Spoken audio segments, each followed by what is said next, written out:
From the Library of Congress in Washington, D.C.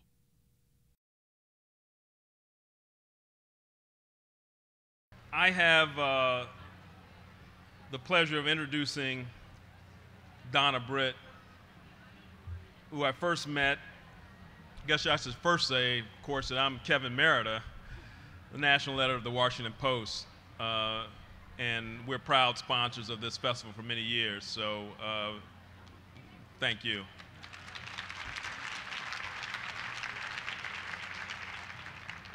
So I first met Donna Britt in 1988 when we were at a journalism convention. She tapped me on the shoulder on a boat ride and actually told me, when you get through with this conversation, come find me. I thought that was pretty provocative, pretty brazen, pretty bold. I didn't know anything about her work, but I began to study it for the next 24 years. And I think I'm something of an expert now on her work. She spent 19 years at the Washington Post, most of them as a syndicated columnist, and I must say, after my long study of her work, I draw the conclusion that she's extraordinary. She is truly one of the most extraordinary voices this country has produced. You know, she writes from the heart and about the heart. She can be provocative and tender and moving and funny, sometimes all in the same space. Her real magic, I think, is connecting disparate elements and bringing people together to think things that they hadn't thought before. I like to say she can connect any collection of dots. So managed to find a column somehow in RG3, Mitt Romney's taxes, the weather, Snooki, and somehow bring that all together in a column that would be engaging to lots of different people, and that's a real gift. She is here to discuss her first book, Brothers and Me, a Memoir of Loving and Giving, which begins at least as kind of a journey of discovery in a ditch with the killing of her brother by police 30 years ago in Gary, Indiana. But it doesn't end there. It's about what women give to men, and about relationships, and about love and forgiveness. It has soul and verve and daring, and it's really engaging. I think you'll enjoy it. I think you'll enjoy talking about her, listening to her. And I will say that I was tapped on the shoulder, 1988. I ended up marrying her, and we just celebrated our 19th anniversary in New Orleans. So I know something about the love that she's given to me, and the giving that she's given to me, and the forgiveness she's given to me. So without any more, here's Donna Britt.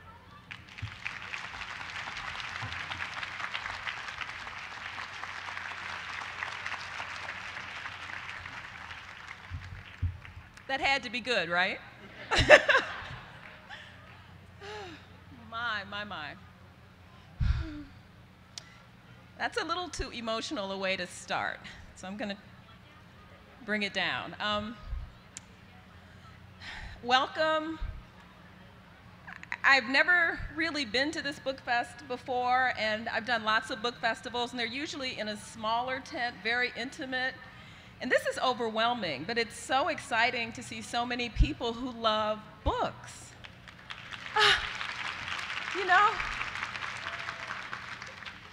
I remember being a little girl and being blown away by the power of words. And one of the first writers to do that for me was Louisa May Alcott, who was a 19th century spinster whose Civil War story about her sisters and her, Little Women, taught me how connective and how powerful and how embracing and how magnetizing words could be, because these girls had nothing obvious to do with a child growing up in Gary, Indiana, in a steel town, you know, in a very urban world, and yet I was captivated by their lives, and I knew that I wanted to try to captivate people with my words. So thank you for coming and for supporting me and for supporting this amazing event. So Brothers in Me, like Kevin said, starts with, and thank you, honey, for that. I'm a meditator. So I am somebody who, as often as I can make myself, pulls away from the world, which I see as loud and crazy, and news is not good, news is bad, and there's a voice inside my head, and maybe some of you know this voice, your voice, that tells me every awful, mean, you know. See? Woo!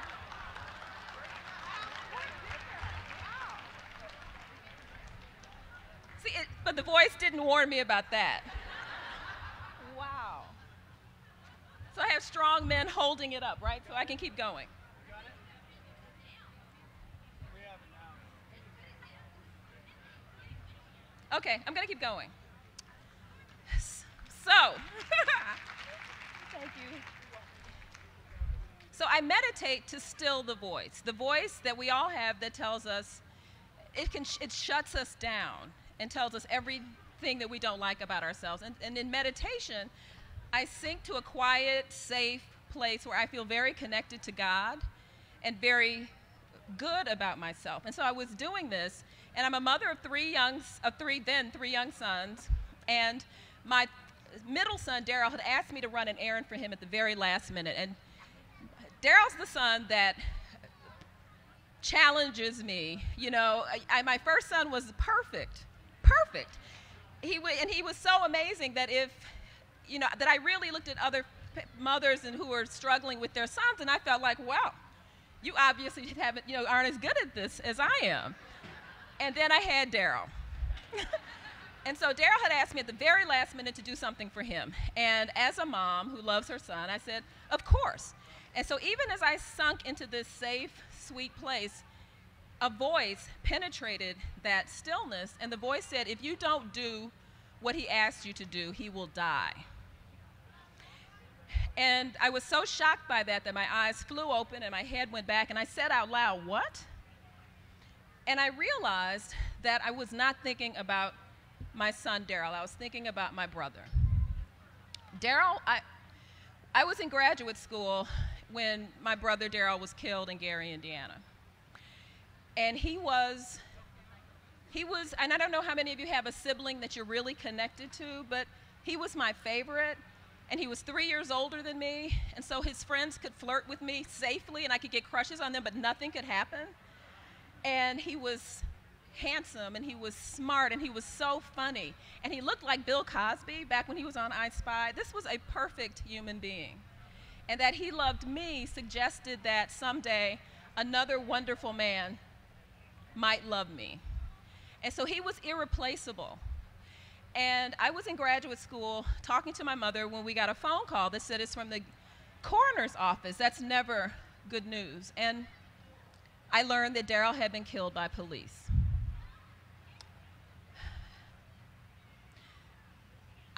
I think about Trayvon Martin when I talk about Darrell, because even though Darrell's death preceded his by 30 years,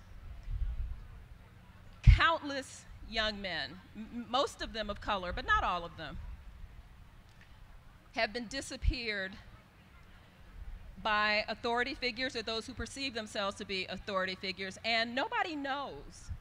So I say very advisedly that I am happy that there were circumstances in Trayvon's case to enlighten people who didn't understand that this is not an unusual occurrence, that families are presented with cases, with facts that don't comport with anything you know about the person who's been disappeared. And in my case, my smart, loving, peace sign wearing brother was, this is how it went. This is what the police report said. A white man, looked out of his window in the neighborhood in which Darrell lived, which was transitioning from mostly white to black, and saw my brother. And he saw him, he said, reaching into his truck. So Darrell was out there. The guy came out and said, "What are you doing?" Darrell said to him, "I have to get home. Will you take me home?" And the man said, "Sure, I'll take you home. Just wait here."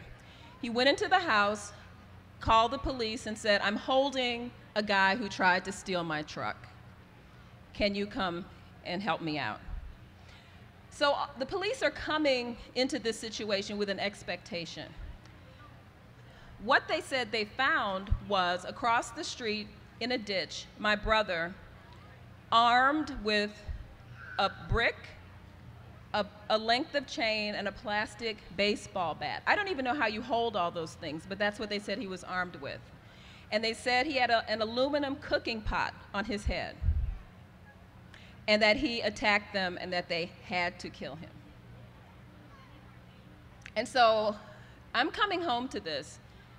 The fact of his death makes no sense. This situation makes it surreal. It's beyond comprehension on any level. And so we're waiting for the autopsy, because surely that would help to explain what had happened. Because Darrell, you know, it was the 70s. Darrell liked to get high sometimes. And the autopsy came back clean. No alcohol, no drugs. And the police investigation ruled justifiable homicide. And so I lived with that for years. And it got to where thinking about that and thinking about him was so painful that I pushed him into a quiet corner of my heart, because thinking about him was too painful. And so I lived my life and had my children, a couple of marriages, not so great first time, much better second time, built a career and a life that did not include my brother, whose name I could barely say. And it wasn't until that moment on the couch that I really understood how deeply I had been affected, and how much my loving Darrell, but my having not been there for him when he died, how much that affected me. And so what I realized on the couch was that on some level, I felt responsible for his death. And it makes no sense. I don't even pretend that it's rational, although the heart is not a rational organ. But on some level, I felt the fact that I was not there, that we had adult lives, and I was no longer checking in with him every day and being his confidant and his cheerleader and the person who supported him in every way, that somehow stepping back left him vulnerable. And on some level, I had resolved that no man in my life would suffer for my having stepped back. And I am fairly renowned for my giving, especially to the men in my life. But another thing, I realized a few things on that couch. As a columnist, I used to wonder why so many black women would so reflexively support black men. It wouldn't matter who the guy was. It could be Michael Jackson with little boys in his bed. It could be O.J. Simpson with killing his wife and her friend. It could be Marion Barry, bitch set me up. Maybe my favorite, Clarence Thomas with the Coke can. On the front lines of the people protesting these people's either arrests or being questioned are black women, and I was really interested by that, and I understood. Oh, my favorite is Mike Tyson. Now, Mike Tyson was known by America to be an abusive person, and he had the childhood that actually supported that. But he was known as that. He was charged with raping an 18-year-old virgin school teacher. There is not a more innocent seeming person that could have been chosen, and yet so many women said, well, she shouldn't have been in his room at 2:30 in the morning, even though this innocent girl's dad was a great Mike supporter and admirer. And so the reflexive, loving, incredibly supportive way that these women stood behind these men, I understood that in a way I was doing it myself, in that I was middle class, I was college educated, My parents were college educated. I was in many ways protected from the experience that changed my life. Because what happened to my brother is much more likely to happen to you if you don't have those supports around you. If you live in the bad part of town, if you are in situations where there are people who are considered dangerous to the cops, you know, that just makes it more likely. It doesn't, obviously, you're not invulnerable if you don't have those things. But I became so much more like those women who wanted to support and protect those men, because there are no women in America more likely to see their men, and this goes back to slavery. Your men, your husband, your father, your brother, your son could be taken away from you at any time under any pretense. And black women have a blood memory of that, I believe, for good reason. And it wasn't so much on the couch that I realized, but as I was writing the book that came out of that moment, that I understood that it wasn't really a black girl thing. That women and giving, that's an inextricable, in most cases, bond. I want everyone in here to think about the people in your life who give and give and give some more, even if it doesn't necessarily support them, even if it doesn't really make sense, often in ways that they're maybe embarrassed to tell. Maybe it's you. One of the ways that I discovered how universal women in giving was when I was writing the book. I was able, through my friendship with a woman who owns a spa, to go there at very low prices. And sometimes I was the only black person there, and many times I'm certain the brokest person there. So I'm surrounded by lots of women who ran corporations, they're high-powered lawyers, ran charities, very well-heeled, very successful, very educated. And at the spa, you talk about, well, I'm here to lose weight, I'm trying to get over this bad divorce. And they would ask me, why are you there? And I'm saying, I'm writing a book about women and giving. Every time I told a woman that, she would link arms with me, pull me away from the hike or the yoga class or wherever I was, and say, girl, have I got a story for you? Because women are givers. Now, and I really honestly don't mean to suggest that men are not too. There are men who give in that way, but many more women do. I really think it's in our DNA, and that a wise creator would make one gender that nurturing and that supportive, because a world without women's giving would be I wouldn't want to live there. So part of the book actually the theme of the book is about women embracing that part of us that in some ways does not comport with our sense of our hard-earned equality. Part of the reason we don't talk about it that much or own it, except with our very best friends, is that it seems kind of retro and kind of old-fashioned and somehow not part of I am woman, hear me roar, when in fact we are so open to being in some ways manipulated, but certainly pulled into other people's stuff with our giving. So those are the two main themes of the book, the giving part and the loss. So I'm going to read a little bit about the first part. When someone you love shifts from the firmness of flesh to the squishiness of memory, even powerful remembrances may be lost. Yet some stuff you never lose, like the memory of staring at a newspaper headline viewed a dozen times before and feeling like you're seeing it for the very first time. Gary Mann shot by police. I was 23. Sitting at the table in my mother's kitchen, I'd been called home to Gary, Indiana from grad school by an event that could not have happened. The headline in the Gary Post-Tribune was supposed to make it real, so I read it over and over, repeating the words in my mind. Gary Mann shot by police. I'd read them too often in my hometown newspaper not to know what they signified. A no-thought headline announcing the shooting of an anonymous thug. Such a headline couldn't possibly refer to my brother Darrell. Important people's violent passing warranted outrage, regret, astonishment. And who could be more important than the brother who loved me? Gary Mann shot by police? It hit me. To most of the world, my life's most shattering event was no big deal, because Darrell had been mistaken for ordinary. Not the average Joe ordinary that nearly every white guy is assumed to be.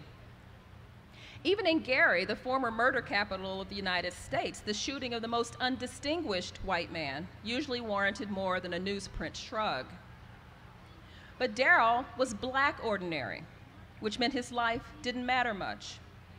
Not to the police who shot him, not to the reporter who wrote the terse 6-paragraph report of yet another black man getting himself killed. Certainly not to the copy editor who took all of 3 seconds to compose Gary Man shot by police. Ordinary. Well, you know, in some ways he was. Darrell wasn't short and he wasn't tall. He was neither linebacker thick nor tap dancer wiry. At 5'10", he was exactly the average height for an American male. He was just Darrell. And all that he was not, striking, brilliant, wildly successful, hardly mattered to those who couldn't imagine life without him. A regular man, he was like regular men everywhere, loved by his little sister with unremarkable completeness. Is it surprising that he died what increasingly has become a typical black guy's death? Growing up, I hadn't the slightest sense that black males, my brothers, my schoolmates, my father, were more vulnerable than other boys or men. Daddy was too formidable to be afraid for. The most dangerous thing I could envision my brothers facing was a schoolyard beatdown. Staring at the headline in Mom's kitchen, I examined the facts. My mother's torrential tears, the ashen corpse at a local funeral parlor, of what surely had to be fiction. Darrell really was dead. Like the headline, 2 Gary cops had mistaken him for something he'd never been. They had to shoot him. Darrell, whom I'd never known to steal anything and who was among the kindest people I knew. If such an absurd mistake could be made about him, it could be made about any black man. The policeman's claims of my brother's body proved that the value, that the safety of the people I loved most in the world was in question, and I wasn't sure I could live with that. I don't know where I am. How much time? I'm good.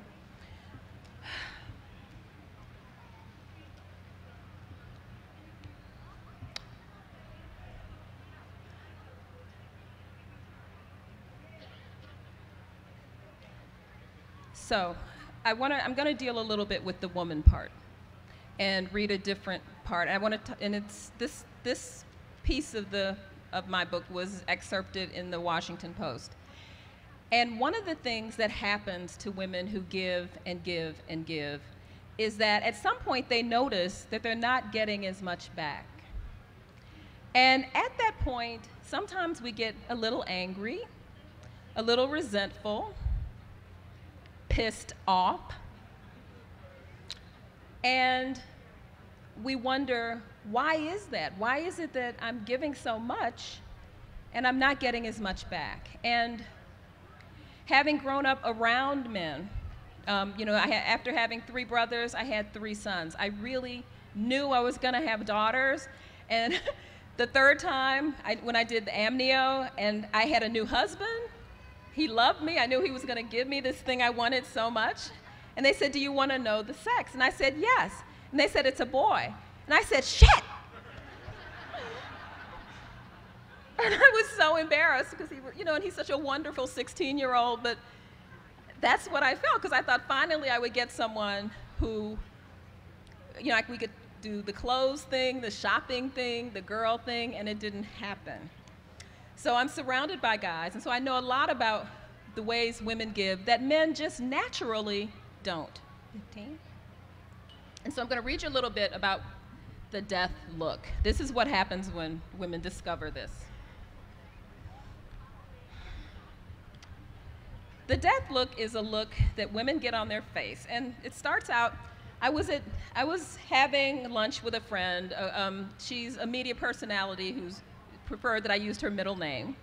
And we were going back and forth, and she's telling me that she had raced up a hill with her son and had such a wonderful time. And I was talking about my writing, and she said, "How is that going?" And I got kind of sad, and I said, "Well, I work at home, and my sons are around, and my husband, I end up doing so much for them, it's really hard to pay attention to my writing." And I told her about a Michelle Obama speech. This was in 2008. And Obama was saying was talking about women needing the next minor miracle to get through the day, to do all the things that we do, not just for our families, but a lot of times trying to do for our jobs, not just at work, but also at home. And I was talking about this, and I was laughing about Michelle had made a sort of amusing aside, and I noticed that my friend's eyes were filled, and she looked so sad, and I said, "What's wrong?" And she says, "I read that speech, and I thought I was gonna cry, because I thought about what she said, and I honestly, sometimes I'm so wrapped up in other people that I don't know who I am."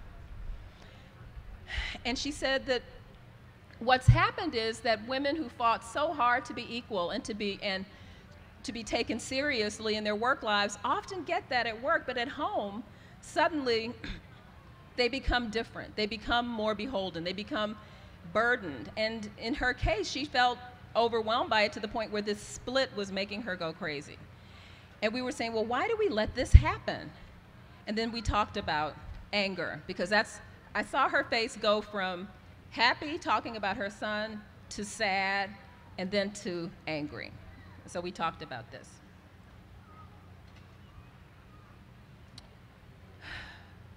I really hate to talk about anger. Unlike women who celebrate their rage, I find unchecked anger repellent. Sometimes the intensity of my fury scares me, none of which keeps me from being consumed by it. I'm talking about the rage familiar to nearly every woman who has a significant man in her life.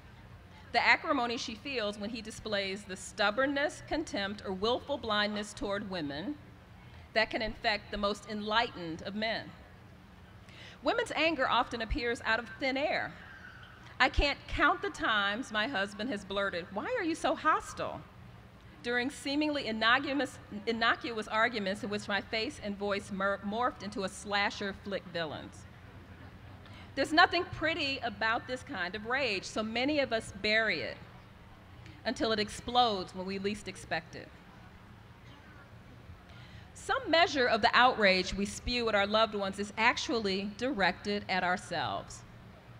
We suspect the ways we are culpable, the hand we have in our own diminishment.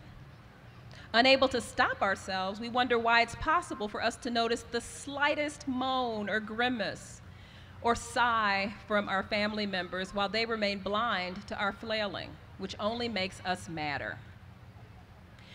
So a friend of mine, we talked about this soon after, and she said, "You know what, with that death look thing," she told me that her husband, who will remain nameless, had made a major decision for both of them and said, "That was okay with you, right, that I didn't ask you?"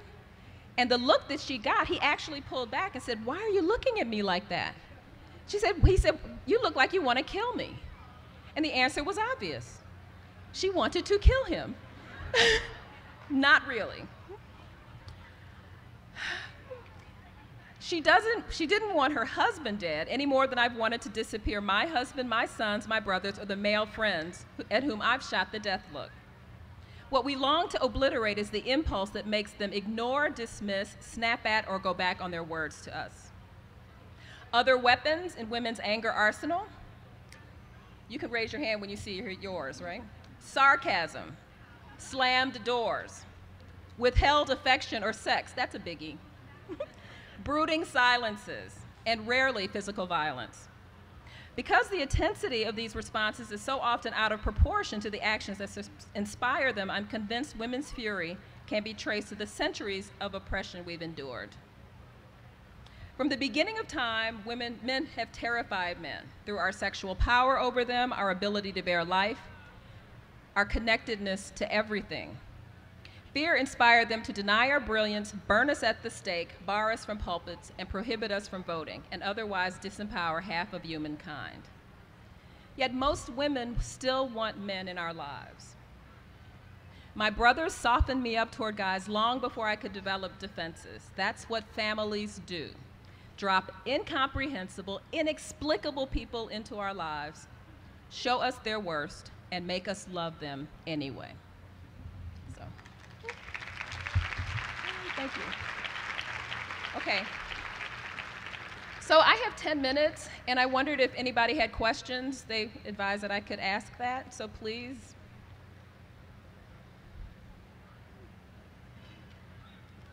No? Hello. Oh, hi. How are you? Thank you.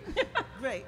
I see, now you said it's been 30 years More since than your that. brother's death, and you're still emotional. And then when you mentioned the Trayvon Martin and the similarities that, so how, this is, a new century, 2012, with that type of experience and this experience, what is your advice, for grieving women to, how do we deal with this? Because it's still going on no matter what. When Trayvon Martin was killed, I heard his name, and I knew just the barest parts of his story, and I pulled away from it. I knew that a young black man had been killed, and I wanted nothing to do with it. And so I decided, and I wrote about this in the Post, so if you want to Google it up and find it, you can. Okay. I decided that his name, Trayvon, was one of those unusual names, that made up names, and so that made him different from my sons. That makes no sense. It's crazy, but I had to separate my sons. I have a 16-year-old son. Yeah. I had to separate him from them. My son's name is Sky. That's unusual, right? But I thought unusual protected me. But that wasn't working. I kept hearing this drumbeat about him, and so then I pictured, and I still couldn't let him in, and so I got a picture of his face in my mind. Imagine, all those pictures of young black men, you see the scowling, the angry, the scary, and finally I realized what I was doing, and I said, I'm trying to separate myself from this boy. I pulled up his picture and I burst into tears. Yeah. I don't know that there'll be a time in my life that I can talk about Darrell and not be emotional. And we all have traumas and we all have losses. And one of the things I love about this book is people have told me that it's made them examine their losses. It may not be like mine at all, but what happens is when something hurts us, many people do what I did. You stuff it someplace safe, and you think you'll deal with it later, but you don't. Because nobody dives headlong into pain willingly. I had a major book deal that forced me to sit down and deal with this. What do you do about it? What I've done about it is to try to write as openly as I can. In my column, those of you who are familiar with it, I don't pretend like black people are perfect. I don't pretend like, white people's are all bad, or that I don't have amazing white friends, or that racism isn't so in our water, our air, almost our pores, that when my son Darrell was 6, his best friend next door was Jacob, who was blonde and blue-eyed and a Mennonite, whose parents were social workers. So Mary Jo, his mom, is one of my best friends. She came to me and she looked like really stricken, and I'm like, what's wrong? And she says, the counselor tells me that Jacob has been telling people he doesn't like black people. And I pulled back because I'm thinking, what is happening in this house that would make him say that? And she says, well, I talked to Jacob and I said to him, Darrell's black. And he said, no, he isn't. And she said, he is. He said, no, he's not. She said, well, Donna's black. He says, no, she isn't. That's how deep it goes, that a loving 6-year-old whose very best friend in the world, Jacob was in my house all the time. And black was so bad that he knew to hate it, but he did not know to attach it to his best friend. So the way I have responded to that is to try to write with as much love, as much openness, as much as familiarity, to invite everyone I can into my life and into my heart, so that people can understand that the difference is that this and this, it's the least of us, and that this is so much more powerful, and that's the way I respond.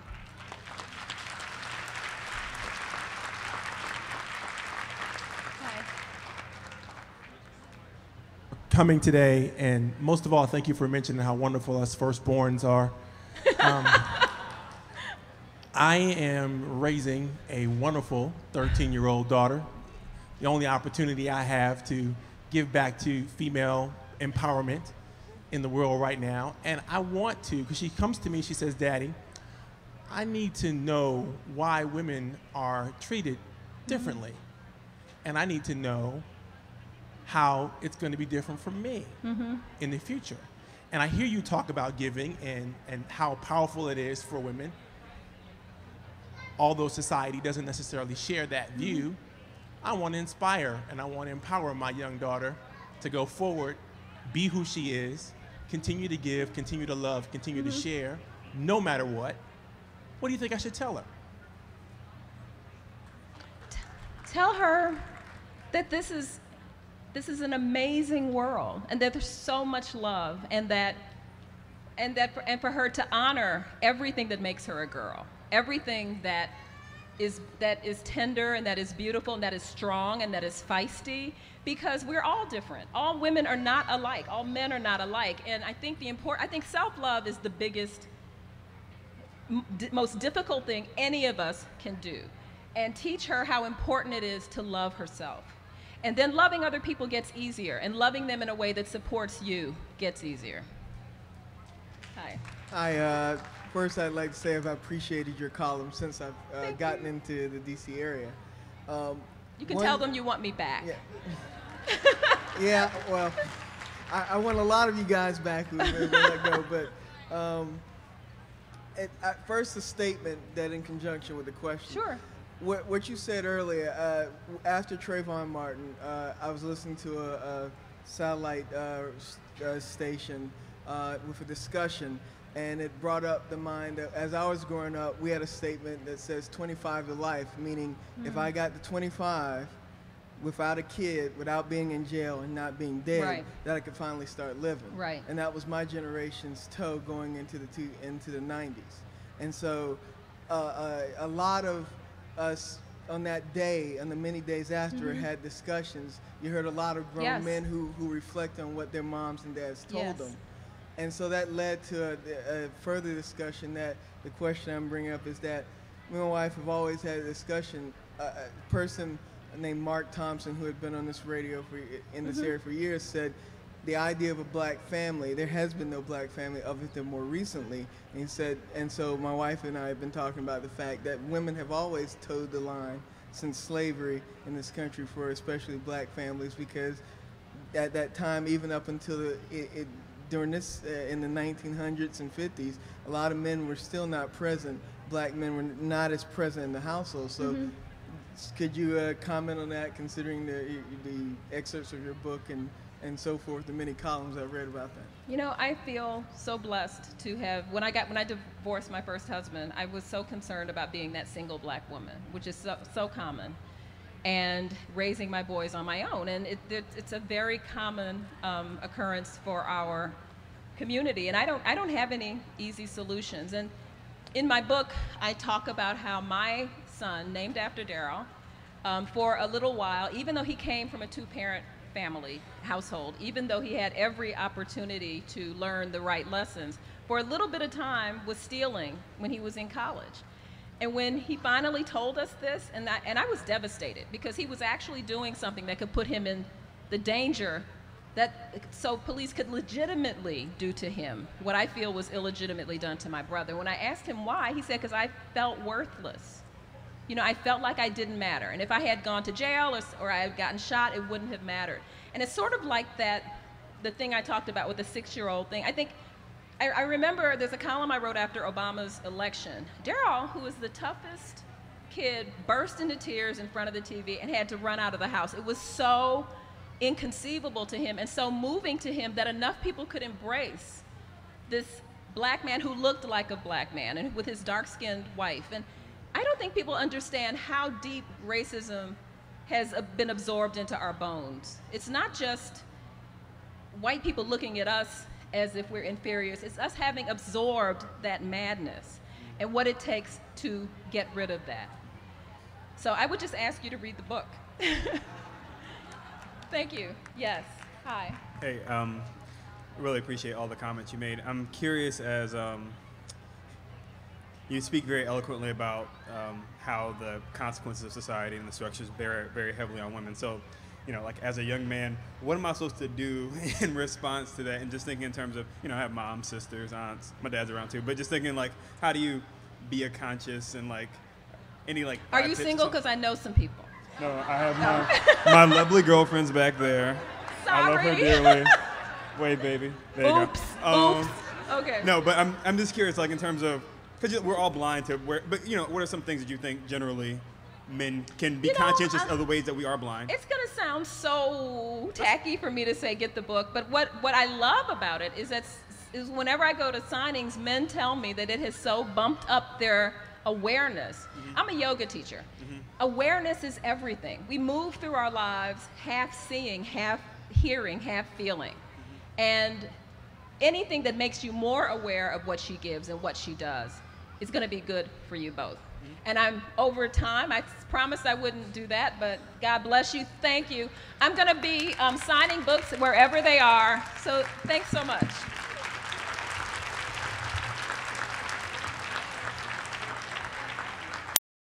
This has been a presentation of the Library of Congress. Visit us at loc.gov.